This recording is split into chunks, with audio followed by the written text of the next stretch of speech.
Bienvenue sur le plateau télé de la Fédération nationale des sapeurs-pompiers de France, ici au 129e congrès des sapeurs-pompiers de France à Toulouse, la Ville Rose. Alors là nous recevons un invité qui fait partie d'une organisation syndicale. Donc Anthony, je vais te demander de te présenter pour les personnes qui ne te connaissent pas. Donc, bonjour à toutes et à tous, Anthony Chauveau, adjudant-chef actif au SDIS 37 et président depuis un peu plus d'un an de l'organisation professionnelle représentative SPASDIS CFTC. Alors, pour les personnes qui ne connaissent pas SPASDIS CFTC, est-ce que tu peux expliquer le but de cette organisation ? Alors, le SPASDIS CFTC, c'est une des 9 organisations représentatives au niveau des sapeurs-pompiers. Donc le SPASDIS CFTC, c'est issu d'une scission avec le SNSPP en 2013-2014. Nous, on avait souhaité rester à la CFTC parce qu'on était attaché aux valeurs de ce syndicalisme-là.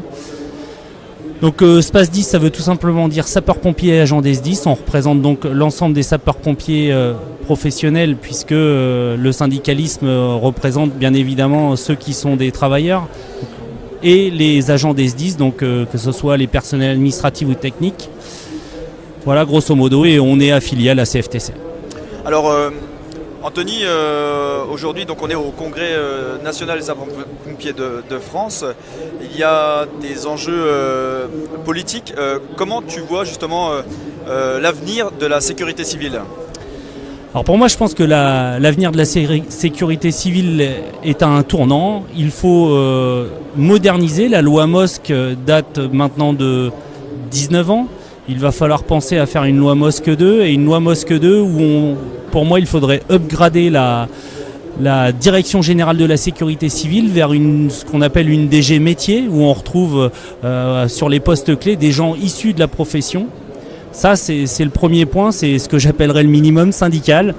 Ensuite, ce que j'ajouterais là-dessus, c'est qu'il faut que dans les politiques gouvernementales, la sécurité civile ait une place bien plus prégnante, puisqu'aujourd'hui, mon sentiment, ça reste en tout cas le sentiment de mon organisation, c'est que on est représenté par le ministre de l'Intérieur, mais noyé aussi noyé par rapport à tout ce qui est force de sécurité intérieure. Et évidemment, moi, mon sentiment, c'est que la sécurité civile, en fait, elle ramifie à peu près tous les sujets de tous les ministères. Parce que ce soit la transition écologique ou énergétique a forcément un lien et un impact sur nous. L'éducation et l'acculturation des populations à la protection civile, pour le faire, encore faut-il mettre des choses en place, mais pour ça, il faut que dans la politique, dans le pilotage gouvernemental, il faut qu'il y ait un lien entre alors je vais le dire, je ne sais pas si c'est la bonne solution, mais nous on était partis dans un état d'esprit d'avoir un secrétariat général interministériel à la sécurité civile, piloté au niveau de Matignon, au niveau du Premier ministre, pour différents arbitrages, pour sortir justement des carcans qu'on retrouve généralement entre ministères, où on sait que d'un ministère à l'autre, il y a parfois des guerres de clochers, on le voit avec le ministère de la Santé. C'est une première cette année d'avoir le ministre qui va se déplacer au congrès des sapeurs-pompiers de France. J'espère que c'est une première et que ce ne sera pas une dernière, mais en tout état de cause, jusqu'à présent, on savait très bien que par rapport au SUAP notamment, on a toujours eu du mal à se faire entendre vis-à-vis de nos amis de la santé. Alors, on le voit de plus en plus, la problématique nationale, c'est le manque de sapeurs-pompiers volontaires dans les casernes. Est-ce que l'organisation syndicale SPASDIS a des solutions pour cette problématique justement ? Alors, on a un changement de génération, on a un changement sociétal qui est face à nous. Donc le volontariat d'il y a 20 ans, qui est toujours celui qu'on cherche à appliquer aujourd'hui, n'est plus adapté, puisque on l'a vu, alors le Covid a été un accélérateur mais n'a pas été un déclencheur. On voit bien qu'aujourd'hui les gens ils veulent bien donner de leur temps, mais en fonction de leurs contraintes. Et quand je dis leurs contraintes, c'est-à-dire que leur engagement de volontariat n'est pas la priorité dans leur vie. Là, il y a déjà parce qu'ils ont leur vie privée à gérer, le travail, les enfants, la famille, et puis les loisirs. On voit que les loisirs maintenant commencent à devenir parfois plus prioritaires que cet engagement-là, et ça peut s'entendre, ça reste humain. Sauf que ça crée des grosses difficultés de couverture et d'organisation opérationnelle au quotidien. Là où on avait jusqu'à présent des difficultés à armer des engins et assurer des départs de secours en semaine sur des CIS non mixtes, on voit que même la nuit et les week-ends, ça commence parfois sur certains territoires à bloquer. Donc qu'est-ce qu'on pourrait faire ? Ce que j'ai imaginé, c'est qu'on ne pourra jamais tout professionnaliser et nous, c'est pas notre but. Il faut maintenir le volontariat, déjà qu'on arrive à maintenir le nombre de volontaires qu'on peut avoir aujourd'hui. Et puis ensuite, soulager le volontariat. Les attentes aux urgences, c'est aussi une vraie problématique.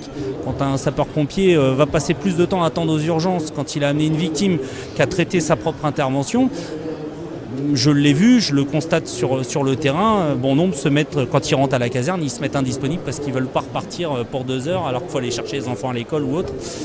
Donc pour moi, il y a des territoires où, et ça aura un coût pour les collectivités, mais on n'aura pas le choix que d'implanter des noyaux de professionnels sur certains territoires. Et quand je dis implanter des noyaux de professionnels, c'est parfois 2 ou 3 professionnels sur des petits CIS pour assurer des premiers départs, des départs notamment SAP, et relancer une dynamique de la disponibilité du volontariat.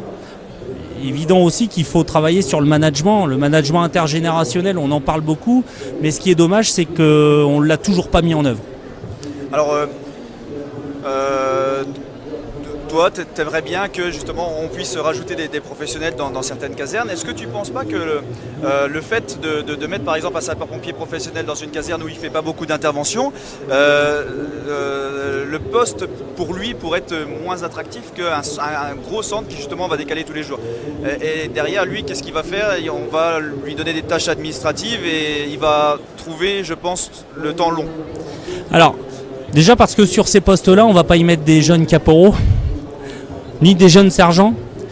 C'est des postes clés, c'est des postes où il nous faut des agents polyvalents, donc il nous faut des agents qui soient chefs d'agré tout engin. Ça paraît être plutôt cohérent puisque ça c'est sa fonction primaire, mais j'ai envie de dire un chef d'agré tout engin est passé déjà par toutes les autres occupations avant et donc peut très bien, s'il manque un conducteur, à prendre le conducteur.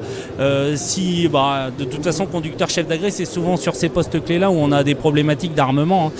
Et ça va aussi dans le cadre de l'aménagement des fins de carrière parce que moi j'ai l'exemple, dans mon département on l'a fait, on vient de le faire sur un centre de secours, on vient de mettre en place au 1er septembre.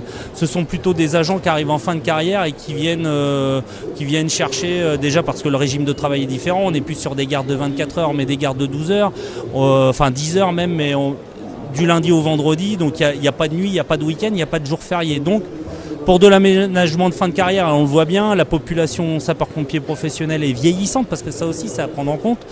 Et du coup, ça permet effectivement à un agent de peut-être aller terminer un peu plus tranquillement sa carrière sur des postes aménagés et dans le même temps de redynamiser un centre de secours qui aujourd'hui est en difficulté par rapport à toute cette organisation et à tout ce qu'on demande toujours plus aux sapeurs-pompiers volontaires.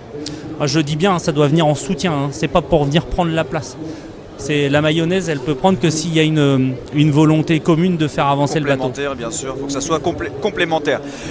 Concernant les concours justement de sapeurs-pompiers professionnels, on se rend compte qu'il y a de moins en moins de candidats pour par exemple le concours de caporaux. Est-ce que vous avez des solutions pour qu'il y ait plus de personnes qui postulent justement ou qui essayent de passer le concours ? Ça, c'est la même problématique pour le recrutement des sapeurs-pompiers volontaires aujourd'hui, c'est-à-dire, il faut être honnête au recrutement, il faut arrêter de vendre du rêve, on ne sauve pas des vies tous les jours. C'est pas vrai, on ne sauve pas des vies tous les jours. On en sauve, oui, mais le quotidien de nos interventions, c'est de plus en plus sur le médico-social, sur même le social, entre guillemets, sur la bobologie, comme on l'a déjà dit, le secours à personne, parce qu'on est là où ceux qui devraient être ne sont plus au rendez-vous. Et c'est au moment du recrutement où il faut être honnête, on n'éteint pas non plus des feux tous les jours. Et il faut bien que les personnes qui aujourd'hui se présentent dans cette profession ne viennent pas avec cet état d'esprit de sauveur, parce qu'ils pourraient être déçus. Et pour les sapeurs-pompiers professionnels, pour moi, il en passe aussi par révision globale de notre statut et de notre cadre d'emploi. Il faut qu'on... Je ne dis pas qu'il faut quitter la fonction publique territoriale, mais je pense qu'aujourd'hui, vouloir être ancré dans la fonction publique territoriale et avoir comment vouloir calquer la carrière par exemple d'un agent d'une collectivité type mairie, commune ou département avec un sapeur-pompier professionnel est une erreur, parce que notre métier est spécifique et que cette spécificité doit être reconnue, et c'est par la reconnaissance de notre particularité qu'on pourra peut-être remotiver et réattirer du monde.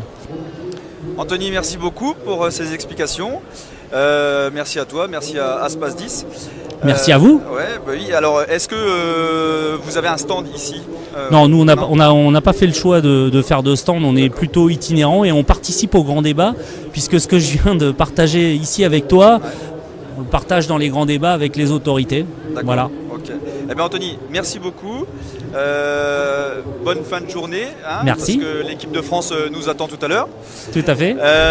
Merci à tous de nous avoir suivis pour cette interview. Nous vous donnons rendez-vous tout à l'heure. Je quitte le direct pour la Randonnée Réal. Au revoir. Au revoir Anthony.